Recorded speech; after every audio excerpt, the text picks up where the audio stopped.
There was a lot to love about WWE's New Generation era, which lasted from 1993 until late 97. Namely, the excellent matches routinely put on by the likes of Bret Hart, Shawn Michaels, and Thurman Sparky Plugg. But there were also a lot of terrible gimmicks to suffer through, such as the Goon, Mantar, and Thurman Sparky Plugg. Terrible, maybe, but at least they were memorable. These lads, on the other hand, not so much. I'm Adam Pacitti from Cultaholic Wrestling, and these are 10 WWE New Generation stars you don't remember. Join us. Number 10, PG-13. Before Slam Master Jay and before a fella called John Cena, there were two other white boy rappers setting WWE on fire with their sick rhymes. Alright, that was a lie actually. Nothing was set on fire and the rhymes certainly weren't sick, although I personally don't have a degree in thugonomics, so take my opinion as you wish. The team of PG-13, that's JC Ice and Wolfie D, thank you very much, had been a hit for the Memphis-based USWA in the early 90s, winning the promotion's tag team titles on something like 300 occasions. Thanks to USWA acting as something of a feeder farm for WWE, PG-13 got a shot in the big time in October of 95, winning a squash match on one episode of Raw before losing to WWE Tag Champs The Smoking Guns a couple of weeks later. In both matches, Wolfie D and JC Ice looked like total and utter goofs, but they came back a year later to wrap the Nation of Domination to the ring for a bit until they were mauled by the Legion of Doom and their cracker asses, not my words, were sent packing to ECW. Number 9, Shinobi. It took Al Snow a long time to make it to WWE, having been considered one of the best-kept secrets on the independent scene for a while prior to signing with Vince McMahon's organization in August of 1995. Unfortunately for Al, it took him a little while longer, various gimmicks, and an excursion back to ECW before he found the thing that really got him over. Avatar, the masked man who came out without his mask, then stuck it on for some reason, certainly wasn't it, nor was being one half of the New Rockers. What some fans may not remember is that Snow had yet another failed gimmick during the New Generation era. Shinobi, a ninja assassin, had been a character Snow had done on the indies several years earlier and made two televised WWE appearances in February of 1996. In his first appearance, Shinobi lost to Shawn Michaels on Superstars. In his second, he was jobbed out to Ahmed Johnson on Raw. He put the black suit on one more time when he wrestled Tajiri on Raw over 8 years later as the Masked Ninja, after which he was unmasked and revealed to be Leif Cassidy. Number 8, Alex Porto. New Orleans native Alex Porto broke in during the dying days of the territories, working for the likes of World Class, the World Wrestling Council, and Global Wrestling, while also cropping up every now and again as a jobber for WCW and touring Japan.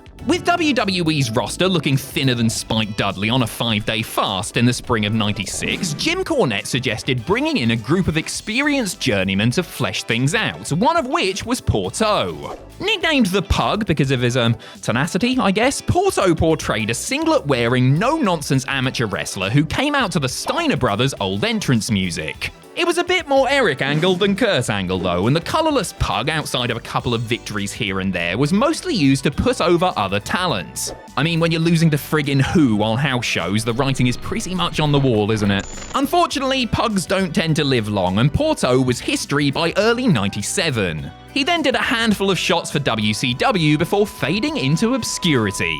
Number 7, Freddie Joe Floyd. Well-travelled veteran Tracy Smothers was one of the most beloved wrestlers in the business, gaining plenty of friends, fans, and admirers during a decades-long journeyman career that saw him wrestle here, there, and everywhere. Between stints in WCW and ECW, the wild-eyed Southern boy got a shot in WWE. Not as Tracy Smothers, mind, but as Freddie Joe Floyd, the name being a rib on Jack and Gerald Briscoe, whose real names were Freddie Joe and Floyd. Old Freddie Joe Floyd debuted on the June 29th, 1996 episode of Superstars, scoring a victory over Justin Bradshaw. It was a good start, but a rare win for the man billed from Bowlegs, Oklahoma, who was primarily used as an enhancement talent from then until he eventually left WWE about a year later. Though he was mostly on job duty, Smothers did get to lock horns with some big stars during this run, including Steve Austin, Vader, Mankind, and Triple H. Smothers was a colourful and entertaining character in other promotions and territories, but as the nondescript Freddie Joe Floyd, he was barely given the chance or the time to make an impression on the WWE audience. Number 6, Rad Radford. Die-hard WWE fan Louis Spicolli began working for the promotion when he was fresh out of wrestling school, albeit as a jobber and not an actual WWE star. Spicolli would have to go elsewhere, namely Mexico's AAA, where he wrestled as the wonderfully named Madonna's boyfriend, to show what he could really do in the ring. He was soon signed by WWE proper and repackaged as Rad Radford, a grunge rocker who declared his love for Courtney Love, which must have been heartbreaking for Madonna. With his flannel vest, backwards baseball cap, and a name like Rad Bloody Radford, Spicolli may have been pretty damn good in the ring, but none of it really mattered because the presentation was just so lame. The most memorable thing about Radda's WWE spell was the storyline where he, for some reason, wanted to join the Body Donners, inevitably getting kicked out of the group because his physique wasn't up to par. Radford wrestled often enough on WWE television, but most of the time he was putting over bigger stars like Diesel and Ahmed Johnson, and Spicolli was let go after an overdose-induced seizure put him in the hospital.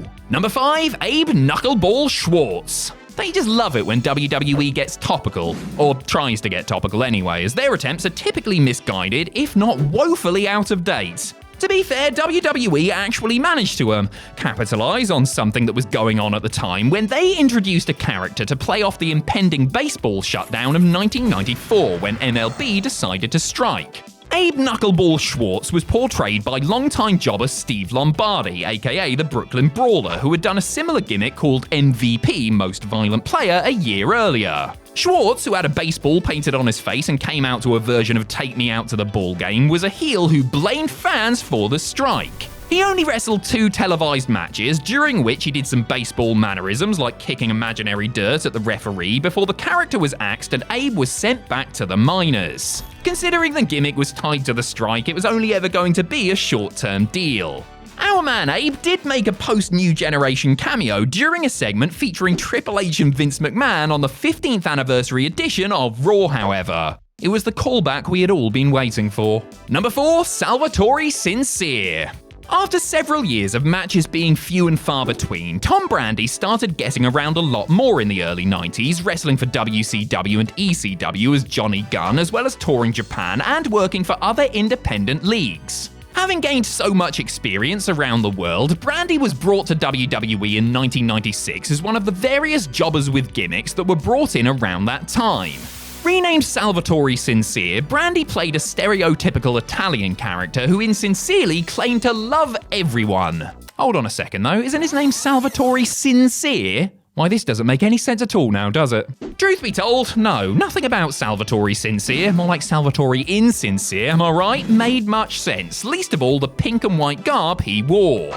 Outside of some matches with a young Rocky Maivia, the highlight for Sal was a feud with Mark Mero over Sable, which resulted in him reverting to his real name in an effort to become a proper star. Spoiler alert, it worked about as well as Salvatore Sincere, and Brandi left the company right as the Attitude Era was about to go into overdrive. Number 3, Kwang.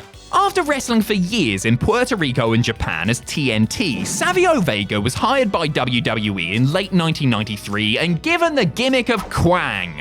Kwang was a ninja from Puerto Rico, that famous hotbed of ninja activity. Kwang made his official televised debut to little, zero fanfare in the 1994 Royal Rumble match. Now you would think WWE might want a debuting star who had invested money in a new mask and costume to have a good showing, wouldn't you? Unfortunately, Kwang was a last-minute substitution for the injured Ludwig Borger, and after entering the match at number 4, he lasted around 6 minutes before being chucked out by Diesel. WWE had Kwang, who didn't actually do anything that would make you think he was a ninja, go over in some early squash matches on TV, but evidently soon lost interest in the character and fed into big guns like Bret Hart, Razor Ramon, and The Undertaker.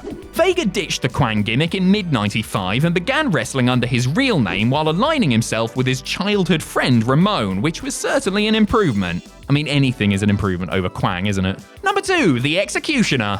On his day, there were few better big men in pro wrestling than Terry Gordy. A legend in Texas due to his world-class exploits as a member of the Fabulous Freebirds, Gordy spent much of his career overseas wrestling for All Japan and occasionally worked for WCW. A physical dynamo who could move like nobody's business, his career just about came to an end after Gordy overdosed on a plane ride from Japan to America, the subsequent coma leaving him with permanent brain damage. Gordy had to relearn how to walk, talk, and wrestle, and never was able to perform to the same high standard he had set, but astonishingly, WWE opted to bring him in during the New Generation era, mostly as a favour to Michael Hayes. Not as Terry Bam Bam Gordy mine, but as the Executioner, who debuted at the In Your House Buried Alive pay-per-view by helping Mankind and Paul Bearer put The Undertaker in the dirt. The dead man got his revenge in an Armageddon Rules match, however, one of only 4 televised Executioner matches before WWE opted to cut bait and set Gordy free as a bird. Number 1. Man Mountain Rock. While it might at first sound like some sad genre of music your dad or perhaps a very uncool uncle listens to, Man Mountain Rock was in fact a fully fledged WWE superstar.